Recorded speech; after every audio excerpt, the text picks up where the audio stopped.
الحمدللہ والصلاة والسلام علی رسول اللہ وبعد۔ ہاں، تو اب ہم تیسرا سبجیکٹ ہے ہمارا سیرت کا۔ سیرت ہم پڑھ رہے تھے اللہ کے نبی کے چچا کے بارے میں یا دادا کے بارے میں، عبد المطلب کے بارے میں بات چل رہی تھی اس سے قبل۔ تو عبد المطلب بہت خوبصورت اور عظیم انسان تھے۔ ان کے دور میں ان کا ہم مرتبہ کوئی نہ ہوا، بہت ہی بڑے آدمی تھے، قریش کے سردار، مکے کے قافلے کے تجارت کے ذمہ دار تھے، جود و سخا میں بہت فیاض تھے۔ ان کا لقب فیاض پڑ گیا تھا۔ سیرت کے تعلق سے ہمیں جاننا ہے تو عبد المطلب جو کہ آپ کے چچا تھے، میں پوری تفسیر یہاں پر نہیں پڑھوں گا، جو ضروری ہے اہم پوائنٹس ہے اسی کو بتا کر میں اپنی بات کو آگے بڑھاؤں گا تاکہ ہم زیادہ توجہ اللہ کے نبی کی سیرت پر دیں۔ تو یہ عبد المطلب، ان کو زمزم کا کنواں کھودنے کا بھی شرف حاصل ہوا تھا۔ زمزم کا کنواں جو ہے ڈھپ گیا تھا یا ڈھانپ دیا تھا لوگوں نے، پتہ نہیں چل رہا تھا۔ اللہ تبارک و تعالیٰ نے خواب میں ان کو جگہ بتلائی اور وہ جا کر اس جگہ پر پھر سے واپس کنواں کھود کر زمزم کے پانی کو برآمد کیا تھا۔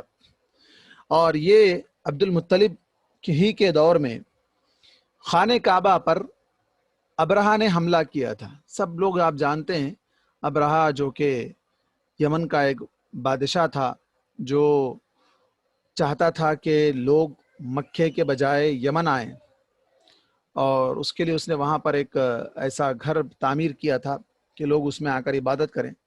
تو مکے سے ایک شخص وہاں گیا اور اس میں جا کر غلاظت کر دی، تو اس کو غصہ آیا اور اس نے اس انتقام میں یہ کہا کہ جا کر کعبۃ اللہ کو ڈھا دے گا، اور اس مقصد کے لیے وہ 60,000 کا لشکر لے کر آیا، ہاتھی والا لشکر، جیسے ہم اصحاب الفیل سورہ فیل پڑھتے ہیں، الم تری کیف فعل ربک باصحاب الفیل، اس کا پوری تفصیل اس میں موجود ہے، سورت میں موجود ہے۔ جب وہ مزدلفہ اور منی کے درمیان وادی محصر میں پہنچا تو اللہ تبارک و تعالیٰ نے اس پر حملہ کرنے کے لیے چڑیوں کا ایک جھنڈ بھیجا، جسے ابابیل ہم کہتے ہیں، قرآن میں بھی کہا گیا ہے۔ تو وہ کیا کرتے تھے؟ ٹھیکری کس کو کہتے ہیں؟ جو کچی مٹی سے بنی ہوئی ہوتی ہے، من سجیل کہا گیا۔ سجیل سنگ گیل ہے فارسی میں، تو اسی سے سجیل بنا ہے۔ تو ٹھیکری جو کچی مٹی کو سکھا کر بنایا جاتا ہے، ویسے چھوٹے چھوٹے کنکر اٹھا کر وہ پھینکتے تھے، اور جس کسی کو وہ کنکر جا کر لگتا تھا اس کی حالت یہ ہوتی تھی کہ وہ کھائے ہوئے بھوسے کی طرح ہو جاتا تھا، پورا اس کا جسم گل جاتا تھا، گوشت اس کے جسم سے اتر جاتا تھا، اور وہ چلتے چلتے آہستہ آہستہ گر کر مر جاتا تھا۔ یہی صورتحال اللہ تبارک و تعالیٰ نے ان لوگوں کے ساتھ عذاب کی شکل میں دی ہے۔ اور آج جو مختلف ٹیکنالوجی آئی ہے، جو نیوکلیئر ہو یا اس طرح کے جتنے بھی بم بنائے جا رہے ہیں، انہی چیزوں کو سامنے رکھ کر بنائے جا رہے ہیں۔ اللہ محفوظ رکھے۔ اس کے بعد آپ صلی اللہ علیہ وسلم کے والد، دادا کے بعد والد کا مقام ہے۔ والد جو کہ عبداللہ ان کا نام ہے، عبد المطلب کے سب سے خوبصورت اور پاک دامن اور چہیتے لڑکے تھے۔ اور ایک تفصیل بھی ہے کہ ان کو ذبیح بھی کہا جاتا ہے، تفصیل میں ہم نہیں جائیں گے۔ عبداللہ کی شادی آمنہ بنت وہب جو آپ کی والدہ ہیں، حضرت اللہ کے رسول صلی اللہ علیہ وسلم کی والدہ ہیں آمنہ، وہ قریش کی بہت ہی بلند پایہ خاتون تھی اور بہت ہی عالی نسب سے تھی۔ اور شادی کے بعد آمنہ امید سے ہو گئی، مطلب کیا ہوا؟ ان کو حمل ٹھہر گیا، اور کچھ عرصے بعد عبد المطلب نے عبداللہ کو تجارت کے سلسلے میں مدینہ یا شام بھیجا۔ دادا نے آپ کے والد کو تجارت کی غرض سے بھیج دیا۔ اب وہ نکل پڑے، واپسی پر وہ مدینے میں انتقال کر گئے اور انہیں وہیں پر دفنا دیا گیا، جبکہ ابھی آپ صلی اللہ علیہ وسلم کی پیدائش نہیں ہوئی۔ جب آپ پیدا ہوئے تو آپ یتیم پیدا ہوئے۔ اب آپ صلی اللہ علیہ وسلم کی پیدائش، اب ہم یہاں سے تھوڑا توجہ سے پڑھتے ہیں، تفصیل میں ہم انشاءاللہ پڑھیں گے آپ صلی اللہ علیہ وسلم کی پیدائش کب ہوئی۔ آپ صلی اللہ علیہ وسلم مکہ مکرمہ میں شعب بنی ہاشم کے اندر موسم بہار میں پیدا ہوئے۔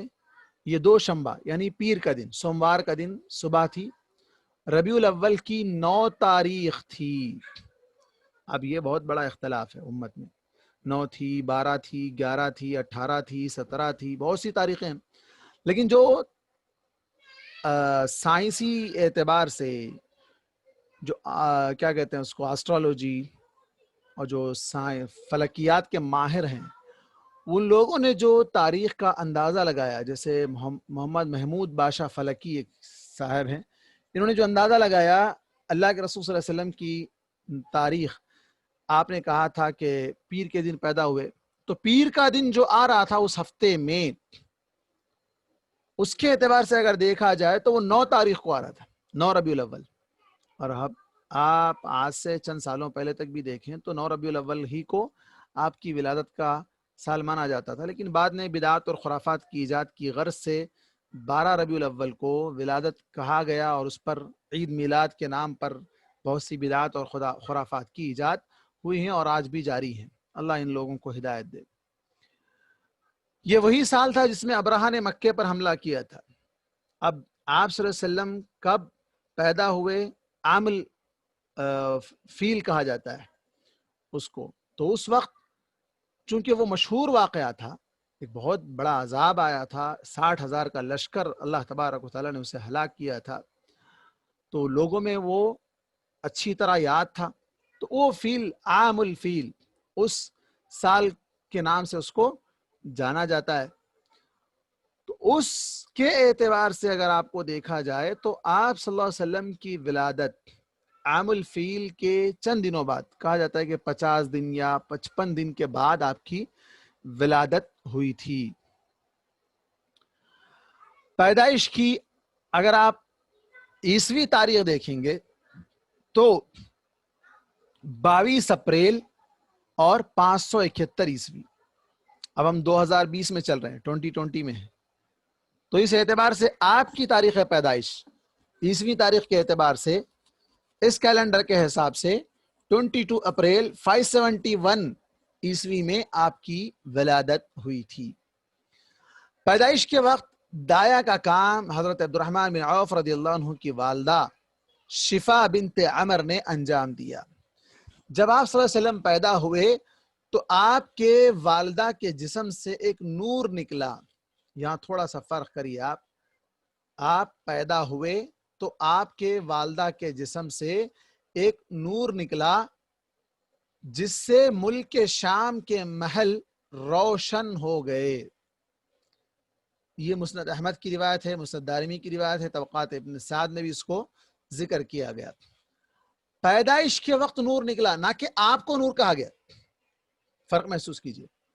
پھر والدہ نے عبد المطلب کے پاس آپ کی پیدائش کی خوشخبری بھیجوائی. اب باپ تو نہیں تھے، فون کا زمانہ بھی نہیں تھا باپ کو خبر دینے کے لیے، والد کو خبر دینے کے لیے، تو دادا کو خبر بھیجوائی کہ آپ کا پوترا دنیا میں تشریف لا چکا ہے. وہ خوشی خوشی تشریف لائے اور آپ کو خانہ کعبہ میں لے جا کر اللہ تعالیٰ سے دعا کی اور اس کا شکریہ ادا کیا، شکر ادا کیا، اور اس توقع پر کہ آپ کی تعریف کی جائے گی. آپ کا نام محمد رکھا. محمد، حمد کس کو کہتے ہیں؟ تعریف کو کہتے ہیں. اسی سے محمد جس کی تعریف کی جائے، ہمیشہ آپ کی تعریف ہو.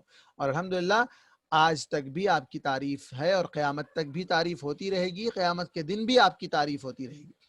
پھر عرب کے دستور کے مطابق 7ویں دن عقیقہ اور ختنہ کیا اور لوگوں کی دعوت کی. اب یہاں پر ختنے کے بارے میں ایک بات آئی ہے، تو نیچے یہاں حاشیہ چڑھایا گیا. امام ابن قیم کہتے ہیں کہ اس بارے میں کوئی حدیث صحیح ثابت نہیں ہے کہ آپ ختنہ شدہ پیدا ہوئے. آپ صلی اللہ علیہ وسلم کی ختنہ نہیں کی گئی، بلکہ آپ پیدا ہوئے تو ایسے پیدا ہوئے جیسے پہلے ہی سے آپ کی ختنہ ہو کر تھی. تو اس بارے میں ابن قیم رحمۃ اللہ علیہ کہتے ہیں کہ ایسی کوئی حدیث ثابت نہیں ہے. ابراہیم علیہ السلام کے بارے میں مشہور ہے، آپ نے خود کلہاڑی سے اپنا ختنہ کیا تھا. تو یہ ثابت نہیں ہے کہ آپ صلی اللہ علیہ وسلم مختون پیدا ہوئے ہیں. آپ صلی اللہ علیہ وسلم کو آپ کے والد کی لونڈی ام ایمن گود کھلایا کرتی تھی. وہ حبشن تھی اور ان کا نام برکت تھا. ایمن برکت ہی کے معنی میں ہے. اللہ تعالیٰ نے ان پر بڑا فضل کیا، چنانچہ انہوں نے آپ کی نبوت کا دور پایا اور اسلام لائیں اور ہجرت بھی کی. پھر آپ کی وفات کے 5-6 مہینے بعد وہ وفات پا گئی. ماشاءاللہ لمبی عمر پائی انہوں نے. تو یہ گود کھلایا کرتی تھی ساتھ میں انہیں. اب رضاعت کا مسئلہ تھا، دودھ پلانے کا مسئلہ. آپ صلی اللہ علیہ وسلم کی والدہ کے بعد سب سے پہلے کون دودھ پلایا ہے؟ والدہ نے دودھ پلایا ہے. اس کے بعد سب سے پہلے ابو لہب کی لونڈی سویبہ، یا بعض روایت میں آتا ہے ثوبیہ، سویبہ نے آپ کو دودھ پلایا. اس وقت اس کا اپنا جو بچہ دودھ پیتا تھا اس کا نام مسروح تھا. اس لونڈی کا بچہ بھی تھا ایک، اس کا نام مسروح تھا. سویبہ نے آپ سے پہلے حضرت حمزہ بن عبد المطلب جو کہ آپ کے چچا ہیں ان کو، اور آپ کے بعد ابو سلمہ بن عبد الاسد مخزومی کو بھی دودھ پلایا تھا. لہذا یہ تینوں آپ کے رضاعی بھائی ہوئے. رضاعت کا جو معاملہ ہے اس زمانے میں مشہور تھا، ماں سے زیادہ باہر کی عورتوں سے دودھ پلایا جاتا تھا.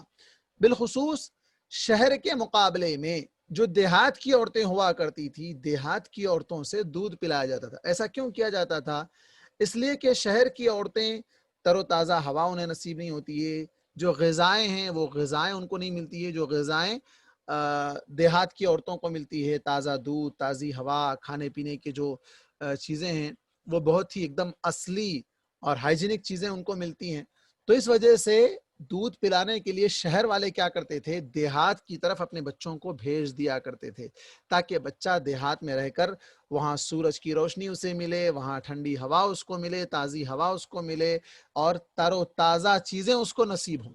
تو یہ مقصد سے لونڈیوں کے حوالے کر کے انہیں دیہات بھیج دیا جاتا تھا. جیسے آگے ابھی تفصیل آئے گی حلیمہ سعدیہ رضی اللہ عنہا کے بارے میں، جن کے ہاں آپ صلی اللہ علیہ وسلم کو دودھ پلانے کے لیے بھیجا گیا. اب مکے میں سب سے پہلے آپ کو سویبہ نے دودھ پلایا تھا.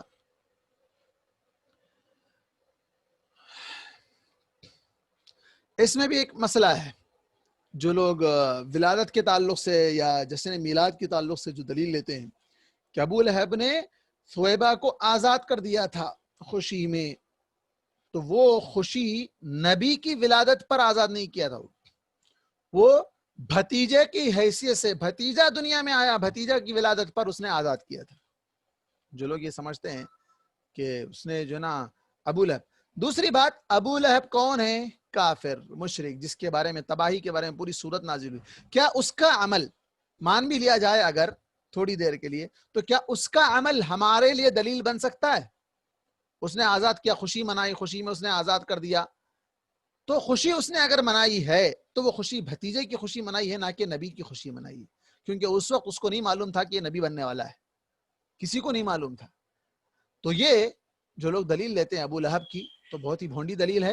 اور پھر جو لوگ جس کو دلیل بنائیں گے کل قیامت کے دن انہی لوگوں کے ساتھ اللہ تعالیٰ ان کو رکھے گا. کیونکہ اللہ نے فرمایا المرء مع من احب، اللہ کے رسول نے فرمایا کہ آدمی اسی کے ساتھ ہوگا جس سے وہ محبت کرتا ہے. اب یہاں اگر ابو لہب سے محبت ہے، ابو لہب کے عمل سے محبت ہے، ابو لہب کے عمل کو دلیل بنا کر یہ لوگ اگر میلاد النبی مناتے ہیں تو پھر انہیں سوچنا چاہیے ابو لہب کا مقام آخرت میں کہاں ہے، کیا ہم اس کے ساتھ رہنے کے لیے تیار ہیں؟ یہ ہمیں سوچنے کی ضرورت ہے. اس کے بعد حلیمہ سعدیہ رضی اللہ عنہا، یہ تفصیلی واقعہ ہے حلیمہ سعدیہ کی گود میں. میں اس کو پوائنٹس کی شکل میں بتا دیتا ہوں. حلیمہ سعدیہ ایک علاقے میں رہتی تھی، وہاں سے وہ آئی تھیں مکے کو، کچھ عورتیں ان کے ساتھ وہ بھی آئی تھی تاکہ شہر کے بچوں کو لے کر جائیں. لیکن ہوا یہ کہ حلیمہ سعدیہ کو کوئی بچہ نہیں ملا، اور چونکہ یہ لوگ دیکھتے تھے کہ یہ بچہ محمد صلی اللہ علیہ وسلم جو یتیم ہے، ان کا باپ نہیں ہے، تب ان کی قیمت، ان کی کفالت کون دے گا؟ تو بہت سی عورتوں نے ان کو ریجیکٹ کر دیا تھا. حلیمہ سعدیہ نے آپ کو لے لیا اور لے کر وہ واپس جانے لگی. تفصیل آتی ہے کہ حلیمہ جب آ رہی تھی مکہ تو ان کی اونٹنی بہت سلو چل رہی تھی، دھیرے دھیرے، بہت کمزور لاغر تھی، وہ بہت غریب تھے. واپس جب محمد صلی اللہ علیہ وسلم کو لے کر جانے لگے تو ان کی اونٹنی کے اندر طاقت ایسی آئی، ایسا معجزہ اللہ نے اس کو دے دیا کہ وہ دوڑ کر سب سے پہلے اپنے علاقے میں پہنچ گئی. یہ خلاصے کے طور پر میں آپ کے سامنے بات رکھ رہا ہوں. اور حلیمہ کے گھر میں اگر آپ دیکھیں گے تو وہاں اس وقت جب اللہ کے رسول گئے تو اس وقت قحط سالی کا دور تھا، لیکن جیسے ہی آپ صلی اللہ علیہ وسلم وہاں پہنچے تو آپ کے جانے کی وجہ سے وہاں پورے گھر میں برکت ہی برکت آ گئی، اور حلیمہ کے پاس بھی جو اونٹنیاں تھیں، جو کچھ تھا، وہ سب میں اللہ تبارک و تعالیٰ نے برکت ڈال دی. وہ دبلی پتلی تھی، اچھی خاصی ہو گئی، وہ دودھ نہیں دیتی تھی، دودھ دینے لگ گئی. اور خود حلیمہ جب آپ صلی اللہ علیہ وسلم ان کے گود میں ہوتے تو سینہ دودھ سے بھر جاتا تھا، وہ شکم سیر ہو کر دودھ پیا کرتے تھے. پھر اس کے بعد حلیمہ کے دوسرے بچے بھی جی بھر کر پیا کر لیتے تھے.